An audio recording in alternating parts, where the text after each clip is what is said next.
जो संदेश आहे, आणि हा विषय मला फार आवडतो आणि तुम्हालाही या गोष्टी समजतील, तुम्हाला आवडतील जेव्हा तुम्ही याचं ज्ञान घ्याल. आणि आत्मिक शरीर किंवा आध्यात्मिक शरीर याच्याविषयी आपण बोलणार आहोत. आणि मी तुम्हाला सांगतो, जसं सॅल्वेशन म्हणजे मी सदैव तुम्हाला तारणासाठी आमंत्रित करत असतो, हे देवाचं आमंत्रण आहे. आणि तारण किंवा सॅल्वेशन म्हणजे फक्त आपल्या पापाची क्षमा होणे एवढंच नव्हे, तर ते जे देवाचं गिफ्ट आहे, त्या गिफ्टमध्ये इतक्या साऱ्या गोष्टी आहेत. आणि म्हणून मी तुम्हाला सांगतो की हे जे आत्मिक शरीर, आध्यात्मिक शरीर, आजचा जो संदेश आहे, हे इतकं सुंदर देवाचे प्लान आहे त्यांच्यासाठी, ज्याने देवाच्या पुत्रावर विश्वास ठेवला त्यांच्यासाठी. आणि म्हणून मी तुम्हाला सांगतो, सॅल्वेशन म्हणजे फक्त माझ्या पापाची क्षमा होणं आणि स्वर्गात जाणे नव्हे, तर त्याच्यासोबत इतके भरपूर आशीर्वाद आहेत, इतकं सुंदर जीवन आहे. आणि त्यातलं एक जे सुंदर गोष्ट, सगळ्यात सुंदर जी गोष्ट आहे, त्या खूप गोष्टीपैकी एक जे शिकणार आहोत ते म्हणजे आध्यात्मिक शरीर. आणि आध्यात्मिक शरीर काय आहे आणि या सगळ्या गोष्टी आपण काय करणार आहोत, बघणार आहोत. कारण लक्षात ठेवा, आपल्यापाशी हे जे शारीरिक शरीर आहे, तसंच आध्यात्मिक शरीर सुद्धा असतं. आणि मग हे मिळणार कोणाला, कधी मिळणार, कशासाठी मिळणार, या सगळ्या गोष्टी आपण काय आहे बघणार आहोत. कारण आपल्यापाशी हे जे शारीरिक शरीर सध्या जे आहे, हे शारीरिक शरीर काय आहे, हे शारीरिक शरीर शापित आहे. कारण आदामाने पाप केला आणि म्हणून त्याच्यावर ते शाप आला. आणि त्याच्यापासून आपण आल्यामुळे आपलं शरीर काय आहे, शापित आहे. आपल्या शरीर हे पापाकडे, मोहाकडे वळतो. आपल्या शरीराला रोगराई होतं. आपल्याला आपल्या शरीराची काळजी घ्यावं लागते. आपलं शरीर जे आहे ते काय होतं, टायर्ड म्हणजे थकतं. आपल्या शरीराचा काय होतो, दुर्गंध येतो, स्मेल येतो. आपल्या शरीराला घाम येतो. आपल्या शरीराला दुःख येतं. आपलं शरीर जे आहे ते आळशी आहे. आणि आपलं शरीर म्हणजे याच्यात काहीच चांगलं नाही. आणि शेवटी एक दिवस हे मातीत जाणार आहे, बरोबर. म्हणून हे जे शरीर आहे, हे जे शापित शरीर आहे किंवा कर शरीर आहे, हे शरीर जे आहे, हे शरीर जेव्हा मातीत जातं आणि जितक्यांनी देवाच्या मुलावर विश्वास ठेवला आणि त्याच्यापासून तारण त्यांना प्राप्त झाले, त्यांच्यासाठी देवाने एक आध्यात्मिक शरीराचं आश्वासन आणि वचन दिलेलं आहे. आणि म्हणून मी तुम्हाला सांगतो का हा जो विषय आहे आणि ही जी गोष्ट आहे ती इतकी सुंदर आहे आणि आनंद देणारी आहे. आणि जर तुम्ही देवाच्या पुत्रावर, त्याच्यापासूनचं सॅल्वेशन जर तुम्ही घेतलं असेल आणि जर तुम्हाला माहीत असेल की माझ्या पापाची शिक्षा येशू ख्रिस्ताने घेतली आणि त्याने माझी क्षमा केली आहे, तर हे आश्वासन, कारण आजचा जो संदेश आहे तो तुम्हाला आनंद देणारा असेल. आणि म्हणून एक देवाचं वचन आहे. तर हे वचन काय सांगतं, 2 कोरिन्थियन 5:8 तुमच्या समोर, आम्ही धैर्य धरतो आणि शरीरापासून दूर होऊन प्रभू जवळ राहण्यास आम्ही तयार आहोत. याचा अर्थ काय असतो, जितक्यांनी या जीवनाच्या दरम्यान, या शारीरिक जीवन जे आपल्या पृथ्वीवर आहे, जितक्यांनी देवाच्या पुत्रावर विश्वास ठेवला, आता देवाने त्याच दिवशी काय करतो, तुम्हाला तो वाचवतो. पण ज्या दिवशी तुम्हाला मरण येईल, म्हणून तो काय म्हणतो, शरीरापासून दूर होऊन प्रभू जवळ राहण्यास.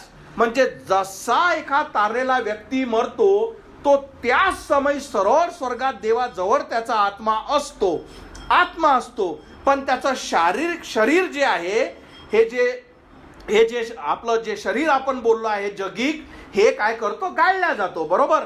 आणि म्हणून हे गाळल्या गेल्यानंतर या शरीराविषयी आपण बोलत आहे, जे गाळल्या जाणार आहे. कारण तुमचा आत्मा तुम्ही मेल्यानंतर सरळ स्वर्गात गेला, कारण ख्रिस्तापासूनचं दान तुम्ही घेतलं आणि तुमच्या पापाची क्षमा झालेली आहे, म्हणून तुमचा आत्मा मेल्याबरोबर स्वर्गात गेला आहे. पण तुमचं शरीर तर गाळलं आहे ना. जसं जेव्हा मी मरेल, इथे एखादा गड्डा खोदल्या जाईल आणि त्या गड्ड्यात मला टाकल्या जाईल. तर हे जे शापित शरीर आहे, याच्याविषयी सुद्धा आपण बोलणार आहोत का याच्यासाठी किती सुंदर देवाचा प्लान आहे. हे शरीर कसं पुनरुत्थित होईल, हे शरीर कसं मातीतून बाहेर निघेल आणि कुठलं शरीर मला भेटेल, हे आध्यात्मिक शरीर, त्याच्याविषयी आपण काय आहे बोलत आहोत. एक देवाचं एक सुंदर वचन आहे, 1 कोरिन्थियन 15:35 म्हणतं.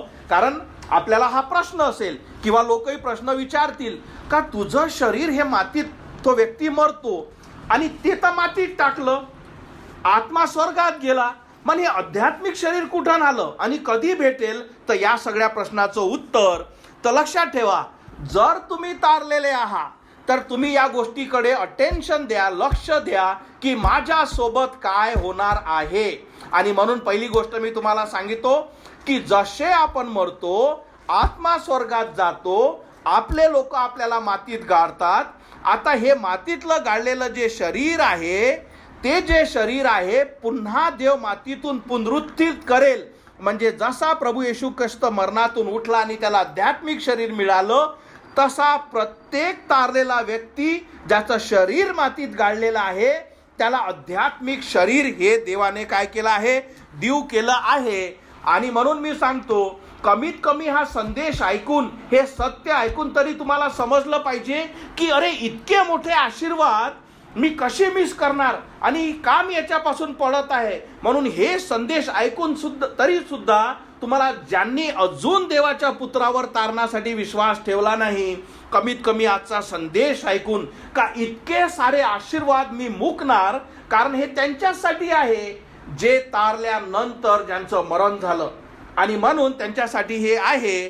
लक्षात ठेवा, जो अविश्वासी आहे, मी काय बोलतोय लक्षात ठेवा, अविश्वासी म्हणजे ज्याला ख्रिस्त माहीत आहे, ज्याला येशू माहीत आहे, जो चर्चमध्ये आहे, तो प्रार्थनेत आहे, जे म्हणतात ते करा, पण त्याने कधीही देवाच्या पुत्रावर आपल्या तारणासाठी विश्वास ठेवला नाही. त्याच्यासाठी ह्या गोष्ट विश्वास ठेवणे खूप कठीण आहे. का? कारण त्याने आपल्या स्वतःच्या तारणासाठी त्याच्यावर विश्वास ठेवला नाही. तर हे इतकं मोठं आणि जे सुंदर आपण बोलणार आहे, या गोष्टी त्याला समजणारी नाही आणि तो विश्वासही ठेवू शकणार नाही. याचा अर्थ काय की जर तुम्ही तारलेले आहात तर तुम्हाला माहीत आहे की जेव्हा माझा विश्वास मी ख्रिस्तावर टाकला, त्या स्वर्गातील देवाने माझा आत्मा जर वाचवला आहे, तर ही काय मोठी गोष्ट आहे. समजलं? म्हणून मी तुम्हाला सांगितलं का जे सेव्ड आहे, ज्यांचा उद्धार झाला आहे, ज्यांचं सॅल्वेशन झालं आहे, ज्यांचं तारण झालं आहे, त्यांना या गोष्टीवर विश्वास ठेवणं काहीच कठीण नाही. पण ज्यांनी या ख्रिस्तावरच विश्वास ठेवला नाही आणि आपल्या पापाची शिक्षा त्याच्यापासून घेतली नाही, त्याला या गोष्टी मूर्खतेच्या आहे. त्याच्यासाठी या सगळ्या कहाणी आहेत. पण जर तुम्ही सेव्ड आणि उद्धारलेले आणि तारलेले असाल तर तुमच्यासाठी या गोष्टी आहेत. लक्षात ठेवा, एक गोष्ट सुंदर मी तुम्हाला सांगतो. जेव्हा तुम्ही बायबलचं पहिलं पान उघडता आणि पहिलंच उत्पत्ती 1:1 म्हणतं, प्रारंभी देवाने आकाश व पृथ्वी निर्माण केली. आणि जेव्हा देवाने हे निर्माण केली, या जगात काहीच नव्हतं. त्यानं शून्यातून जेव्हा पृथ्वी निर्माण केली, तर तो जो मेलेला व्यक्ती आहे, म्हणजे काही ना काही आहे, त्याच्यातून तो आध्यात्मिक शरीर देऊ शकणार नाही का? बरोबर? ज्याने शून्यातून म्हणजे काहीच नसताना ही पृथ्वी, हे पूर्ण जग आपल्या शब्दाने प्रस्थापित केलं, त्या स्वर्गीय देवाविषयी आपण बोलत आहोत. आणि त्याने जे आध्यात्मिक शरीर तुम्हाला देऊ केलेलं आहे त्याच्याविषयी आपण बघणार आहोत. दुसरी एक गोष्ट मी तुम्हाला सांगतो, आपल्या जीवनात आपण इतके खरंच देवाचे चमत्कार रोज बघतो, खूप सारे, मी तुम्हाला पटवून देतो. पण फरक काय आहे? कारण आपण रोज बघतो म्हणून त्याची आपल्याला किंमत नाही. रोज आपण इतक्या सारे, किंवा तुम्ही स्वतःला सुद्धा बघा, किती सुंदर देवाने तुम्हाला आणि मला बनवलेलं आहे. किती आपले हे जे पाय आहे याच्यासारखी दुसरी सुंदर गोष्ट नाही का. कसा देव 2 पायावर मनुष्याला उभा करतो, तो चालू शकतो, तो धावू शकतो, सगळ्या बॅलन्स करू शकतो. आपले डोळे बघा, इतके सुंदर आहे की आजपर्यंत असा फोन बनला नाही जो त्या चंद्राचा फोटो घेऊ शकतो. पण तुमच्या डोळ्याने जेव्हा तुम्ही बघता, तो चंद्र इतका सुंदर दिसतो. आणि या अशा अनेक गोष्टी ज्याचे देवाचे चमत्कार तुमच्या जीवनात आहे. पण फरक काय आहे?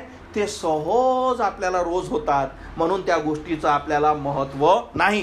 पण हे जे आध्यात्मिक शरीर आहे याच्याविषयी मी तुम्हाला 5 गोष्टी सांगतो आणि देव तुम्हाला आशीर्वादित करो आणि तुम्हाला या गोष्टीविषयी माहिती देव आणि समज देव. तर पहिली गोष्ट म्हणजे हे जे शरीर आहे, हे जे, आणि पौलाने या शरीराचं जे कंपॅरिझन किंवा त्याच्यासोबत जे महत्त्व सांगितलं ते कसं होईल त्याचं आपण बघू. तर तो ते धान्याने दर्शविलेले आहे. म्हणजे याचा अर्थ मी तुम्हाला शिकवतो. पहिले आपण वचन वाचू. 1 कोरिन्थियन 15:36. तू इतका अज्ञानी आहेस का? तू जे पेरतोस ते प्रथम मरण पावल्याशिवाय जिवंत होत नाही. ओके नाही? म्हणजे याचा अर्थ की जेव्हा तुम्ही एखादी गोष्ट पेरता, शेतकरी जेव्हा एखादं धान्य पेरतो, जोपर्यंत ते मरत नाही तोपर्यंत त्यातून कुठली गोष्ट उत्पन्न होत नाही. 37 वचन. आणि तू जे पेरतोस ते त्याचे भावी शरीर पेरीत नाहीस, तर उघडा दाना पेरतोस, तो गव्हाचा किंवा दुसऱ्या कशाचा असेल. याचा अर्थ मी तुम्हाला सांगतो. आता जर तुम्ही ॲपल किंवा शेप याचं जर जेव्हा तुम्ही झाड लावता, त्याचं सीड अलग असतं. म्हणजे त्याचं काय असतं, त्याचं जे बीज अलग असतं, पण त्याचं फळ काय येतं, ॲपल. पण जेव्हा तुम्ही गहू पेरता, तर तुम्ही गव्हाच्या सारखा असणारा त्याचं दान काय करता, त्याचं बीज पेरता आणि त्यातून गहू बाहेर येतो.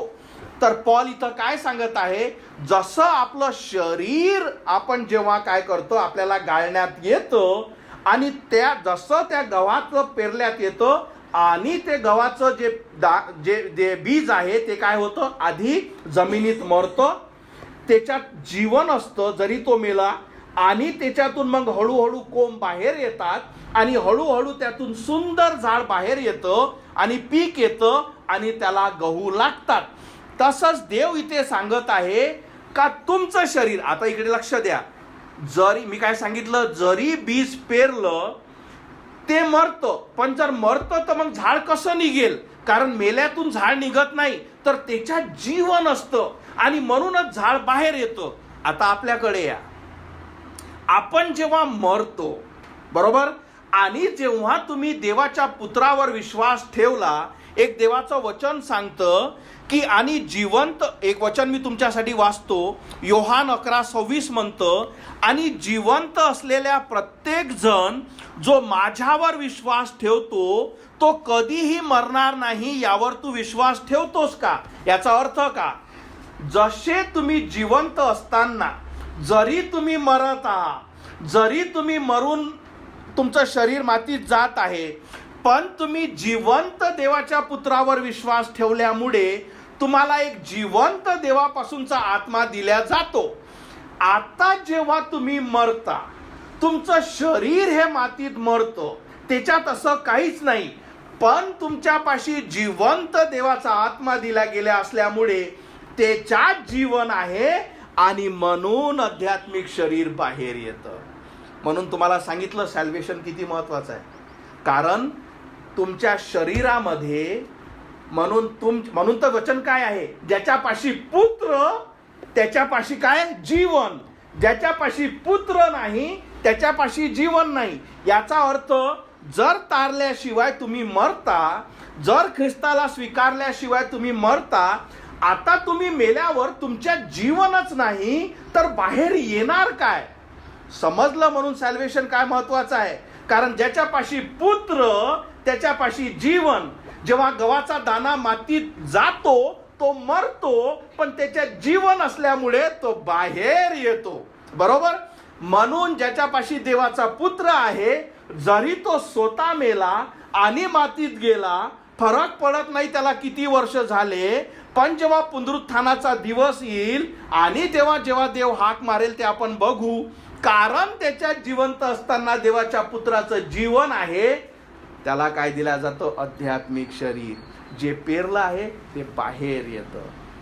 पहिली गोष्ट म्हणून आपण काय बघितलं का, पौलाने काय केलं, आपल्याला गव्हाच्या दाण्याचं जसं असतं त्याने आपल्याला कंपॅरिझन दाखवलं का अशा प्रकारे. म्हणून मी तुम्हाला सदैव काय शिकवत असतो की अरे तुमच्या पापाची क्षमा झाली आहे का, ख्रिस्तापासूनचं दान घेतलं आहे का, किंवा तुमच्यापाशी खरंच देवाचा पुत्र आहे का, तुमच्यामध्ये तो वास करतो का, तुमच्यापाशी जीवन आहे का. कारण ज्याच्यापाशी जीवन आहे तोच बाहेर येईल, कारण मग तुम्ही बाहेर कसे याल. म्हणून समजलं सगळ्यात मोठं. दुसरा आपण बघू, दुसरा जो मुद्दा, आणि म्हणून मी हे जे वचन जे तुम्हाला सांगितलं, पुढचं आपण बघू का हे जे शरीर आहे ते शरीर अद्वितीय, म्हणजे दुसरे असे शरीर राहणार नाही. याचा अर्थ काय मी तुम्हाला सांगतो. एक वचन वाचू.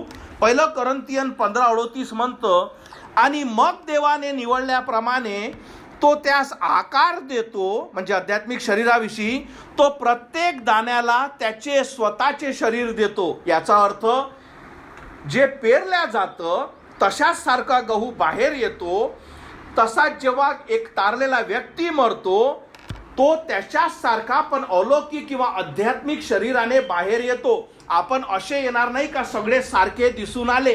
सगळ्यांपाशी आपली स्वतःची आयडेंटिटी, स्वतःचं आपलं अस्तित्व आणि कधीच दुसरी कॉपी राहणार नाही. मी तुम्हाला एक सुंदर उदाहरण देतो, याच्याकडे लक्ष द्या. देव इतका महान आणि इतका शक्तिशाली आहे, तुम्हाला माहित आहे का आकाशात असा कुठलेच 2 तारे नाही जे सारखे आहेत.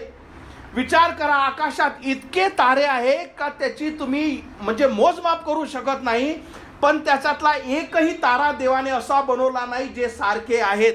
अजून पुढचे उदाहरण आहे का, या जगातलं असं कुठलंच शरीर नाही म्हणजे माझ्यासारखा अक्षरशः असणारा असा दुसरा कुठलाच व्यक्ती नाही. मी तुम्हाला सांगितलं नाही की आपल्या अवतीभोवती इतके चमत्कार आहेत, पण आपण फक्त लक्ष देत नाही. विचार करा, दुसरा कोणीच व्यक्ती नाही म्हणजे तुमच्या आणि माझ्यासारखा देव प्रत्येक व्यक्ती काय करतो, ओरिजिनल कॉपी बनवतो. ओरिजिनलच असतो, त्याची कॉपी नसते. अजून काही गोष्टी आहे का तुम्हाला माहित आहे का,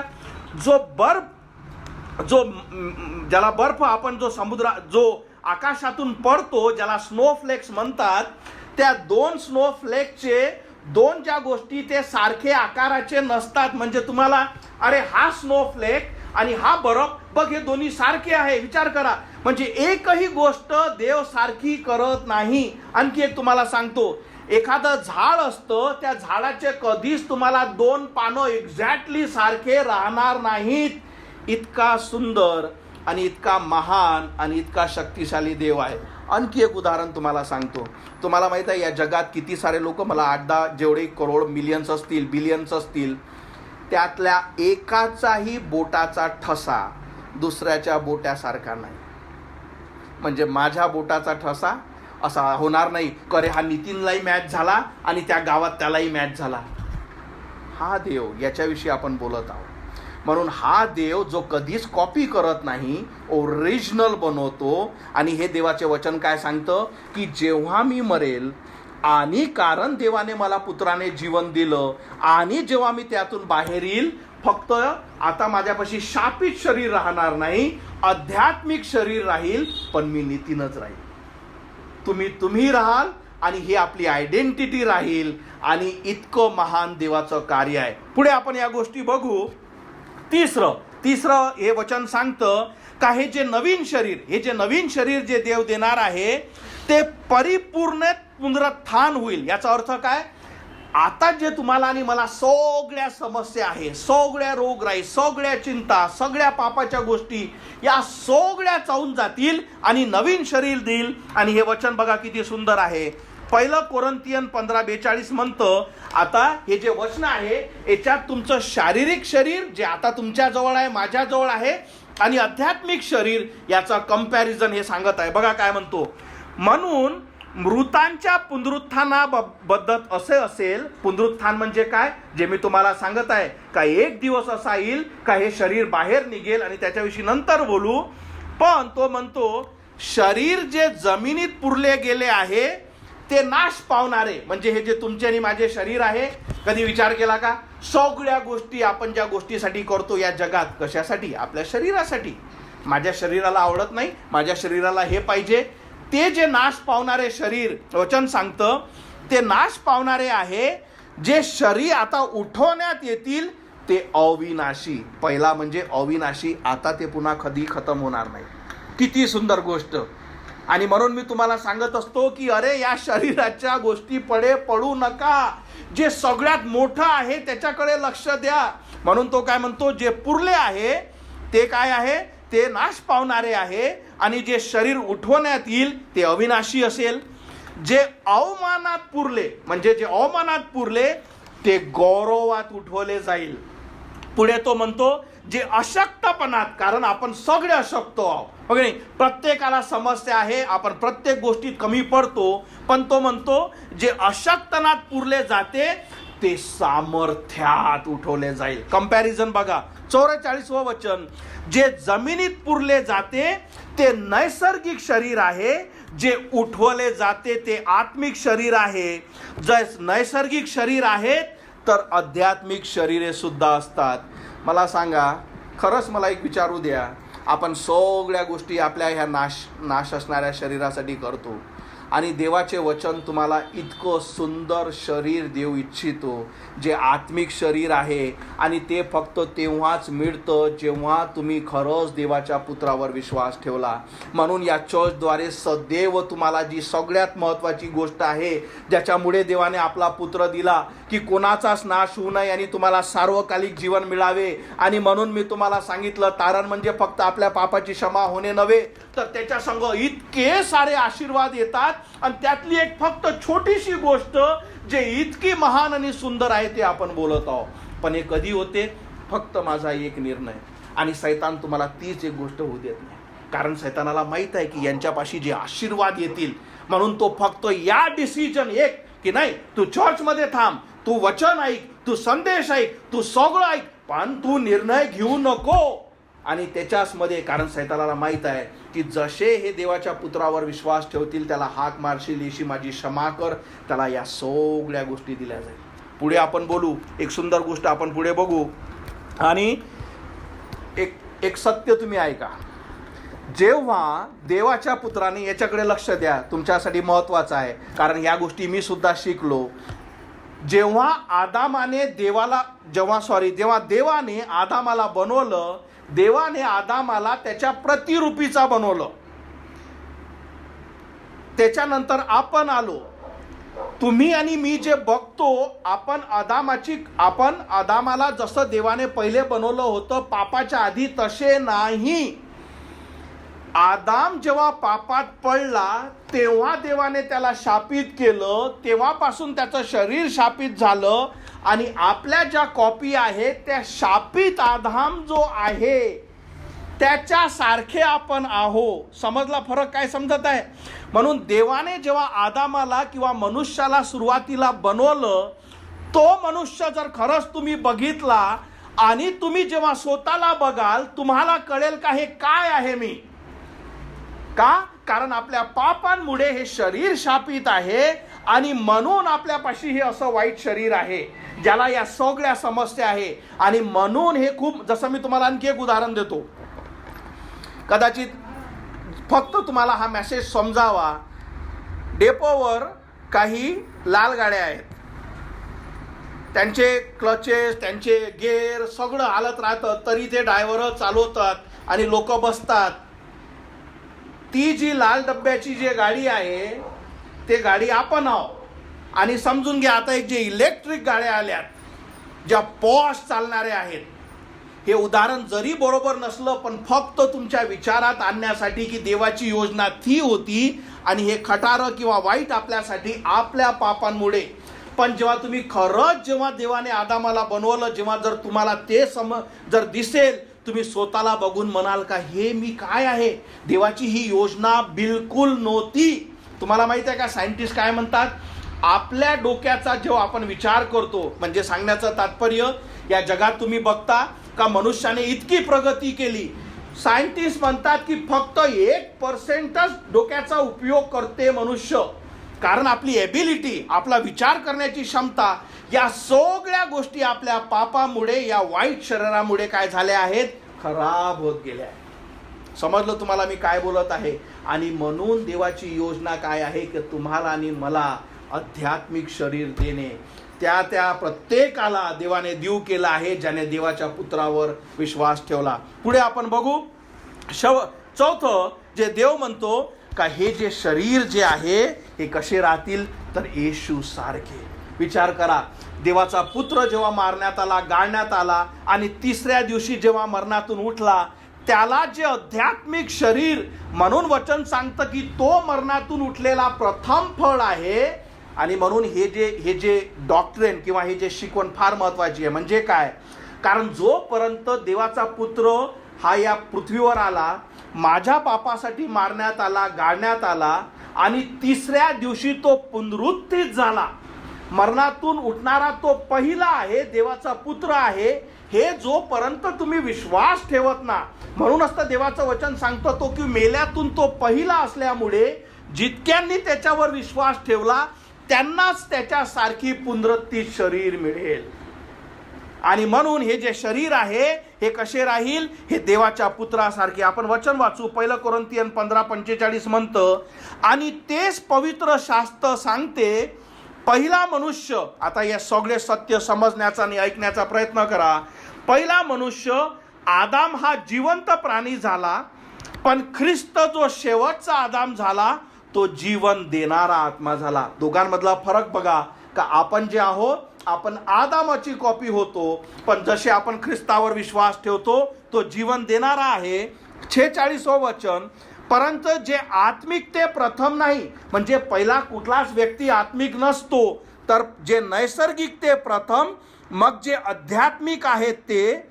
47 वचन, पहिला मनुष्य भूमीतून म्हणजे मातीतून बनवला गेला आणि म्हणून आपले शरीर मातीत टाकल्या जाईल, तर दुसरा मनुष्य स्वर्गातून आला आणि म्हणून जो दुसरा मनुष्य म्हणजे येशू ख्रिस्त देवाचा पुत्र जो स्वर्गातून आला आणि म्हणून त्याच्यासारखे शरीर जेही त्याच्यावर विश्वास ठेवतात त्याला दिल्या जाईल. 48 वचन, ज्याप्रमाणे तो मनुष्य मातीपासून बनवला गेला त्याप्रमाणे लोक सुद्धा मातीपासूनच बनवल्या गेले आणि त्या स्वर्गीय मनुष्याप्रमाणे स्वर्गीय लोकही तसेच आहेत. आणि 49 वचन, आणि जो मातीचा होता त्याचे प्रतिरूप आपण धारण केले. म्हणून तुम्ही आपण जे आहो, जे आदाम जो पापानंतर मातीचा जो घडवला गेला, जसे आहे तसे आपण आहो, त्याचप्रमाणे जो स्वर्गीय आहे त्याचे प्रतिरूप आपण धारण करू. किती सुंदर गोष्ट आहे, किती सुंदर आश्वासन आहे का देवाचा पुत्र प्रभू येशू ख्रिस्त, त्याला जे आध्यात्मिक शरीर मिळालं, जितके त्याच्यावर विश्वास ठेवतात त्याच्यापासून आपल्या पापाची क्षमा घेतात त्यांना तो त्याच्यासारखे आध्यात्मिक शरीर देतो. खूप सारे लोक येतात, पास्टर माझं हे दुखते, माझं ते दुखते, मला त्रास आहे, मला प्रॉब्लेम आहे. हो, देव तुमच्या या शरीरासाठी फक्त बरं करण्याचं नाही, विचार करा देवाची योजना किती मोठी आहे का तुझं हे शरीर जेव्हा मरतं, पण जर तू माझ्यावर विश्वास ठेवतो, तुम्हाला असं शरीर मी तुला देईल जे माझ्यासारखं राहील. म्हणजे देवाचे तुमच्यासाठी प्लान बघा आपल्यासाठी किती सुंदर आहे. आपल्याला या शरीराची कंप्लेंट असेल, अरे हो आहे, देव तुम्हाला फक्त याच्यातच नव्हे तर एक नवीन शरीर, आध्यात्मिक शरीर देव इच्छितो जे कधी मरणार नाही, ज्याला अमरत्व आहे, जे युनिक आहे, जे देवासारखे आहे. इतके सुंदर आशीर्वाद आपल्याला देवाने दिले. एक लक्षात ठेवा, तुम्हाला आणि मला हे माहीत नाही की हे शरीर कसं असेल, पण एक सुंदर वचन मी तुमच्यासाठी वाचतो, हे तुम्हाला कल्पना देईल. 1 योहान 3:2 म्हणतं, प्रियांनो, आता आम्ही देवाची मुलं आहोत आणि भविष्य काळात आम्ही कसे असू हे आम्हास माहीत नाही. म्हणजे मी फक्त तुम्हाला काय देत आहे, देवाच्या वचनातून आयडिया, का रे हे देवाचे वचन म्हणतं, पण आपल्याला अक्षरशः की अरे हे बघ असं दिसतं असं माहीत नाही. पण तो काय म्हणतो, तरीही आम्हास माहीत आहे की जेव्हा ख्रिस्त पुन्हा येईल तेव्हा आम्ही त्याच्यासारखे असू, कारण तो जसा आहे तसे आम्ही त्यास पाहू. किती सुंदर देवाचे प्लान. हे सत्य तुम्हाला समजणं आवश्यक आहे. आणि जेव्हा तुम्हाला या गोष्टी कळतात की अरे हे जीवन आहे, हे सत्य आहे, हे तुम्हाला चालवेल. आणि म्हणून मी तुम्हाला सांगत असतो, अरे ज्या नाशवंत शरीराकडे ते तुम्हाला सदैव देवापासून दूर ठेवेल, त्याची इच्छाच आहे त्या वाईट शरीराची, कारण ते शापित आहे का तुम्ही देवाच्या आशीर्वादाकडे वळू नये.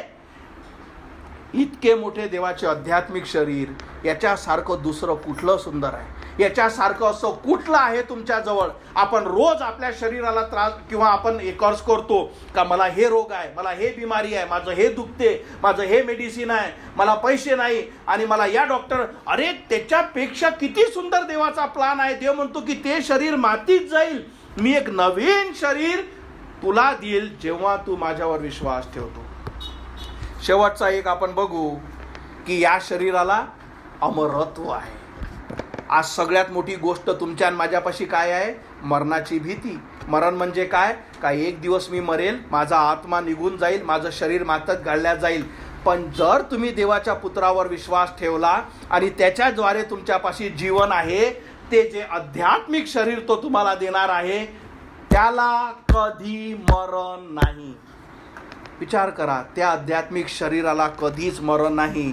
आणि म्हणून पॉल, हे काही वचन शेवटचे आपण बघू, पॉल म्हणतो 1 कोरिंथियन 15:51 मध्ये, पहा मी आता इथे या सगळ्या गोष्टीमध्ये आता तुम्हाला या प्रश्नाचं उत्तर पॉल देत आहे का हे होणार कधी, या प्रश्नाचं उत्तर.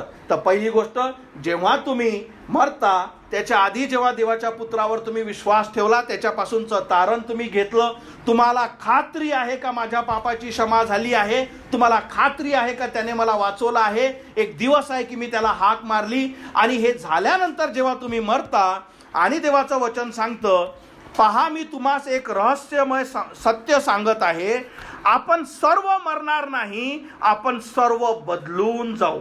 याचा अर्थ काय? का तुमचे शरीर बदलून जातील. पुढे तो म्हणतो 52, क्षणात डोळ्यांचे पाते लावते न लावते तोच शेवटचा कर्णा वाजेल. म्हणजे मी तुम्हाला सांगितलं होतं, देवाचा पुत्र म्हणतो मी स्वतः तुम्हाला घ्यायला येईल आणि जेव्हा तुतारीचा आवाज होईल, कारण कर्णा वाजेल आणि मरण पावलेले अविनाशपणात उठवले जातील. म्हणजे काय होईल मी तुम्हाला सोप्या गोष्टी सांगू.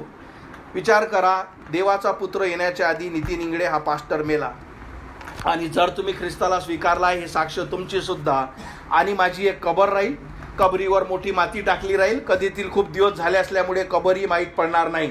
पण जेव्हा देवाचा पुत्र येईल आणि जसा तो तुतारीचा आवाज करेल, काय दिसेल तुम्हाला? त्या नेमक्या कबऱ्या उघड्या दिसतील, कारण ते शरीर निघालं. कारण वचन काय सांगतं? आणि अविनाशपणातून उठवले जातील आणि आपण बदलून जाऊ. कारण 53 वचन, कारण हे जे विनाशी आहे ते अविनाशीपणात परिधान करेल, आणि हे जे मरणाधीन आहे त्याचे अमरपण परिधान करेल. हे आवश्यक आहे. 54 वचन, हे जे विनाशी त्याने अविनाशीपण धारण करावे, व हे जे मरणाधीन आहे त्याने अमरत्व धारण करावे. असे जेव्हा होईल तेव्हा पवित्र शास्त्रात लिहिल्याप्रमाणे विजयात मरण गिळले गेले आहे. तुम्हाला तुमच्या मरणावर विजय मिळवायचा आहे, तुम्ही स्वतः करू शकत नाही. फक्त देवाच्या पुत्रस जो मारण्यात आला, गाळण्यात आला आणि तिसऱ्या दिवशी मरणातून उठला, आणि त्याने मरणावर विजय मिळवल्यामुळेच तुम्हाला काय राहील? तो विजय राहील. मी एक तुम्हाला सुंदर गोष्ट सांगतो. शेवटचे हे वचन 55 वचन जे मी तुम्हाला सांगतो, हे वचन ऐका. हे वचन पॉल काय म्हणतो? आपल्या प्रत्येकाला मरणाची भीती आहे, बरोबर? असा एकही नाही जो मरणाला घाबरत नाही. पण पॉल काय म्हणतो? अरे मरणा, तुझा विजय कुठे आहे? मरणा, तुझी नांगी कुठे आहे? मरणाची नांगी पाप आहे आणि पापाचे सामर्थ्य नियमशास्त्रापासून येते. पण देवाला धन्यवाद असो जो प्रभू येशू ख्रिस्ताद्वारे आम्हास विजय देतो. तुम्हाला खरंच तुमच्या या जीवनात विजय पाहिजे असेल तर येशू ख्रिस्ताद्वारे तुम्हाला विजय मिळू शकतो. मी तुम्हाला एक सुंदर उदाहरण देतो. एकदा एक बाप आणि त्याचा मुलगा कारमधून प्रवास करत होते. आता कारमधून प्रवास करत असताना त्या कारच्या खिडकीतून काय झालं? एक मधमाशी आत आली. आता मधमाशी जशी आत आली, काय झालं? तो मुलगा घाबरू लागला की पप्पा मला वाचवा, कारण हे मधमाशी मला डसेल. कारण ती मोठी डंक असणारी मधमाशी होती. पप्पा मला वाचवा, हे मला डसेल, हे मला डसेल. तो घाबरत होता, तो ओरडत होता. त्या बापाने काय केलं? ते मधमाशी पकडली हाताने, थोड्या वेळ ठेवली आणि सोडून दिली. आणि जशी सोडली, अजून ती मधमाशी उडाली आणि त्या पोराच्या अंगावर गेली. पप्पा हे मला डसेल, हे मला डसेल. त्याचे पप्पा त्याला म्हणाले, त्याचा बाप त्याला म्हणाला, आता तुला ते डसणार नाही, घाबरू नको. त्याने बापाने हात उचलला, मधमाशीला एकच डंक असतो, त्याने तो इथे टाकलाय म्हणे. आता तो तुला घाबरू शकतो, तुला डंक करू शकत नाही. देवाच्या पुत्राने तुमच्यासाठी ते मरण क्रूसावर घेतलं. जेव्हा तुम्ही त्याला स्वीकारता, मरण तुम्हाला भीती देईल, पण तो तुम्हाला खतम करू शकत नाही. कारण देवाच्या पुत्राने तुमच्यासाठी मरण घेतलं. जो पवित्र होता तो तुमच्या आणि माझ्यासाठी पाप झाला, यासाठी का तुम्हाला सार्वकालिक जीवन मिळावे. तो तुमच्या पापाची क्षमा करू शकतो, तो तुम्हाला विजयी जीवन. विचार करा, याच्यापेक्षा कुठली मोठी गोष्ट आहे? याच्यापेक्षा जर हा संदेश तुम्ही ऐकला असेल, समजला असेल, तुम्हाला कळलं असेल, कुठली मोठी गोष्ट, इम्पॉर्टंट गोष्ट या जगात आहे? जर देवाचे आश्वासन, देवाचे वचन तुमच्यासाठी हे आहेत का मी फक्त तुला सार्वकालिक जीवनच नाही तर आध्यात्मिक शरीर, जे कधी न मरणारे, जे अमरत्व असणारे, जे देवासारखे असणारे, आणि इतक्या सुंदर गोष्टी देवाच्या आहेत. कोणासाठी? जितक्यांनी त्याच्या नावावर विश्वास ठेवला तितक्यांना देवाने त्याचे मुलं होण्याचा अधिकार दिला. त्यांच्यासाठी हे शरीर आहे. पण जितक्यांनी विश्वास ठेवला नाही त्यांचं जे शरीर गाळल्या जाईल तसंच ते उठवल्या जाईल, आणि हे जे अविश्वासू आहेत त्यांचं पुनरुत्थान राहील. जसा जसा तो मातीत टाकल्या जाईल तसा तसा तो उठेल, नरकातून त्याचा आत्मा येईल आणि तो देवाच्या न्यायासमोर उभा राहील, आणि देव त्याचा न्याय करील आणि त्याला दुसरं मरण देईल. फरक बघा दोघी गोष्टीमधला. जे देवाच्या मुलावर विश्वास ठेवतात, आपण बघितलं जसा तो मरतो पहिले त्याचा आत्मा स्वर्गात गेला, आता देव त्याचा शरीर घ्यायला पुन्हा येईल, तुतारीचा आवाज होईल, तो व्यक्ती शरीराद्वारे, आध्यात्मिक शरीराद्वारे बाहेर निघेल, कारण त्याच्यापाशी जीवन आहे, कारण त्याच्यापाशी देवाचा पुत्र आहे, आणि आध्यात्मिक शरीर त्याला दिल्या जाईल आणि सदैवसाठी तो देवाजवळ राहील. तुम्ही काय निवडत आहात? जे शरीराचे आहे ते शरीर निवडतील, पण ज्याला हे सत्य समजलं. म्हणून मी तुम्हाला सदैव सांगत असतो की जर तुम्हाला या गोष्टीची खात्री नसेल की मला माहीत नाही की मी मरून स्वर्गात जाईल का नाही, मला खात्री नाही की माझ्या पापाची क्षमा झाली की नाही, हे वेळ जाऊ देऊ नका. कारण पुनरुत्थान तुमचं सुद्धा राहील, पण तुम्ही देवाला भेटण्यासाठी नव्हे तर नरकासाठी आणि दुसऱ्या मरणासाठी निवडल्या जाल. पण जेही देवाच्या पुत्रावर विश्वास ठेवतात की येशू माझी क्षमा कर, मी पापी आहे, मी मरेल आणि नरकात जाईल, परमेश्वरा माझा आत्मा वाचो. कारण जर तुम्ही तो पुनरुत्थित झालेला, जो मरणातून जिवंत झालेला देवावर तुम्ही विश्वासच ठेवला नाही, तुम्हाला जीवन कसं मिळेल? समजले? कारण तो जिवंत झाला आणि स्वर्गात बसला आहे आणि तो माझा आत्मा वाचू शकतो. या गोष्टीवर तुमचाच विश्वास नाही तर तुम्हाला का तो वाचवेल? पण जेव्हा तुम्ही विश्वास ठेवता की देवाने माझ्यावर एवढी प्रीती केली का त्याने आपला पुत्र प्रभू येशू ख्रिस्त दिला, यासाठी का जो कोणी त्यावर विश्वास ठेवतो त्याचा नाश होऊ नये तर त्याला सार्वकालिक जीवन मिळावे. म्हणून जर तुम्ही ही डिसिजन, हा निर्णय कधीच घेतला नाही, कारण वचन सांगतो जो हृदयाने ग्रहण करतो, मुखाने हाक मारतो, तो वाचवल्या जाईल. आणि तुमच्यापाशी आजही शंका असेल, शंकेत राहू नका, कारण देवाचं वचन सांगतं की तुला कळेल तू वाचल्या गेली, तुला कळेल तुझ्या पापाची क्षमा झाली, तुला कळेल का तुझ्यापाशी सार्वकालिक जीवन आहे. आणि ज्याच्यापाशी देवाचा पुत्र आहे त्याच्यासाठी या सगळ्या गोष्टी आहेत. म्हणजे तो सार्वकालिक जीवनच नव्हे तर ख्रिस्ताजवळ जे आध्यात्मिक शरीर आहे ते सुद्धा त्याने देऊ केलं आहे. म्हणून मी तुम्हाला संदेशाच्या सुरुवातीला म्हटलं, तारण म्हणजे फक्त आपल्या पापाची क्षमा होणे नाही, पण हो तिथून सुरुवात होते. त्या गोष्टी जोपर्यंत की मी पापी आहे, मी मरेल आणि नरकात जाईल, आणि जोपर्यंत आपल्या पापाची क्षमा होण्यासाठी, आपला आत्मा नरकापासून वाचण्यासाठी तुम्ही देवाच्या पुत्राला हाक मारत ना, तोपर्यंत तुम्हाला तो वाचू शकत नाही. तिथून सुरुवात आहे. आणि जसे विचार करा, म्हणजे एक थोड्या वेळासाठी इतक्या साऱ्या गोष्टी तुम्ही ऐकल्या, या सगळ्या गोष्टी देवाने तुम्हाला प्रत्येकाला देऊ केल्या. पण कधी? जेव्हा तुम्ही त्याचा सगळ्या गोष्टीवरून, ज्याही गोष्टी तुम्ही मानता, समजता, त्या सगळ्या गोष्टी काढून फक्त आणि फक्त देवाच्या पुत्रावर विश्वास ठेवता, स्वर्गातील देवावर विश्वास ठेवता की येशू मी माझ्या सगळ्या गोष्टी सोडते, आज तुला हाक मारते, माझा आत्मा वाचू.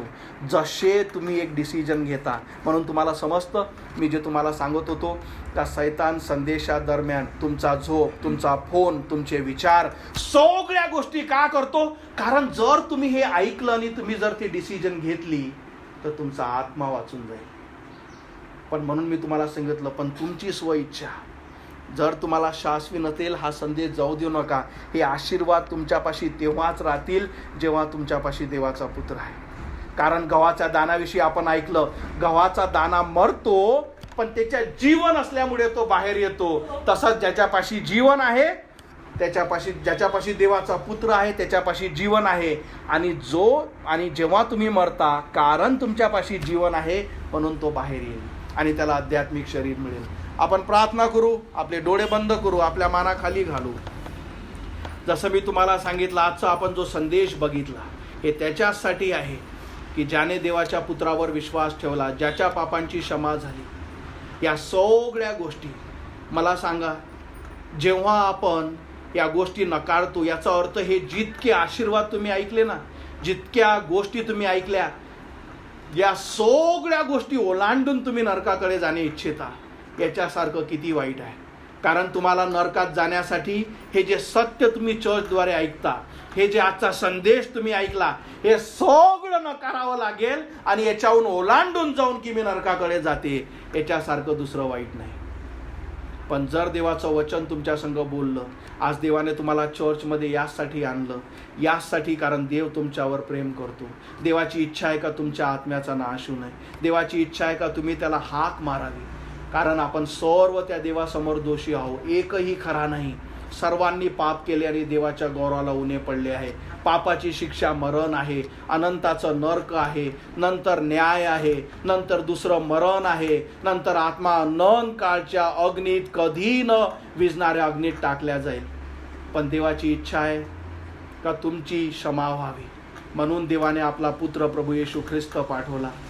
देव आपल्यासाठी मनुष्य झाला, या पृथ्वीवर आला, पवित्र जीवन जगला आणि तुमच्या आणि माझ्या पापाची शिक्षा त्याने क्रूसावर घेतली. तो तुमच्या आणि माझ्यासाठी मारण्यात आला, गाळण्यात आला आणि तो मरणातून तिसऱ्या दिवशी पुन्हा उठला आणि स्वर्गात बसला आहे. आता वचन सांगतं की जोही विश्वासाने हाक मारेल तो वाचवला जाईल.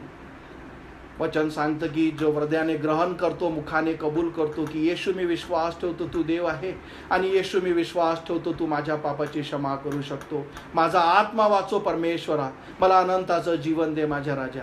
जोही देवाच्या पुत्रावर विश्वास ठेवतो त्याच समयी त्याला देव वाचवतो, त्याच समयी त्याला तारण प्रदान करतो, त्याच समयी त्याला अनंताचं जीवन दिलं जातं, त्याच समयी ख्रिस्त त्याला वाचवतो, त्याच समयी त्याच्या पापाची क्षमा होते, अनंताचं जीवन दिलं जातं. आणि हे जे तुम्ही आशीर्वाद आध्यात्मिक शरीर तुम्ही ऐकलं, या सगळ्या गोष्टी, हे सगळे वचन तुमच्यासाठी खरे ठरतात. तुमच्यापाशी शाश्वती नसेल, तुम्हाला या गोष्टीची आशा नसेल, तुम्हाला माहीत नसेल, जराही शंका असेल का मला माहीत नाही, मी चर्चमध्ये आहे पण मला माहीत नाही मी ख्रिस्तात आहे का नाही, मी कधीच येशू ख्रिस्तावर आपला आत्मा वाचवण्यासाठी हाक मारले नाही, असे जर तुम्ही असाल तर देवाची इच्छा आहे, कारण त्याला तुमच्यापासून ऐकायचं आहे. त्याची इच्छा आहे का तुम्ही त्याला हाक मारावे की येशू माझी क्षमा कर, माझा आत्मा वाचव. जिथेही तुम्ही बसले आहात, जिथेही तुम्ही हा संदेश ऐकत आहात, वेळ जाऊ देऊ नका, कारण देवाची इच्छा आहे का प्रत्येकाला सार्वकालिक जीवन मिळावे. पण कधी जेव्हा तुम्ही त्याला हाक माराल, म्हणा येशू माझी क्षमा कर, माझा आत्मा वाचव, मला नरकात जायचं नाही, मी पापी आहे आणि माझे कुठलेच कार्य, माझा कुठलाच धर्म, माझ्या कुठल्याच गोष्टी प्रभू मला वाचू शकत नाही, ना माझा बाप्तिस्मा, ना माझं बायबल, ना माझ्या कुठल्याच गोष्टी, आणि फक्त परमेश्वरा मी तुझ्यावर विश्वास ठेवते, येशू माझा आत्मा वाचव, माझ्या हृदयात ये, माझी क्षमा कर, नवीन जीवन तू दे. जेव्हा तुम्ही हे डिसिजन विश्वासाने करता, विश्वास ठेवा की त्याच समय ख्रिस्त तुम्हाला वाचवेल आणि तुम्हाला कळेल की मी वाचल्या गेलो. हालेलुया, धन्यवाद मानतो येशू, गौरवितो खरंच परमेश्वरा, किती महान तुझ्या योजना परमेश्वरा आमच्या सारख्यांसाठी आहे, जे प्रभू आम्ही सदैव तुझ्या विरोधात असतो, सदैव वाईट गोष्टी करतो आणि पापात पडतो, पण तरी परमेश्वरा तुझ्या योजना किती सुंदर आहे परमेश्वरा. होय प्रभू, तुझे धन्यवाद देतो आजच्या संदेशासाठी, वचनासाठी. इथे जुळलेल्या प्रत्येकाला तुझ्या हाती सोपवितो माझ्या पवित्र देवा. होय प्रभू, प्रार्थना करतो, होय प्रभू, इथे जोही स्ट्रगल करत आहे आणि परमेश्वरा प्रार्थना करतो त्याला तू सहाय्य कर की प्रभू त्याने योग्य निर्णय आपल्या आत्म्यासाठी सत्य ऐकून स्वीकारून घ्यावा. होय प्रभू, इथे जुळलेल्या प्रत्येकासाठी, हा संदेश ऐकणाऱ्या प्रत्येकासाठी प्रार्थना करतो आणि प्रार्थना प्रभू येशू माझा तारणारा याच्या जिवंत नावात मागतो म्हणून तो ऐक. आमेन. Praise the Lord.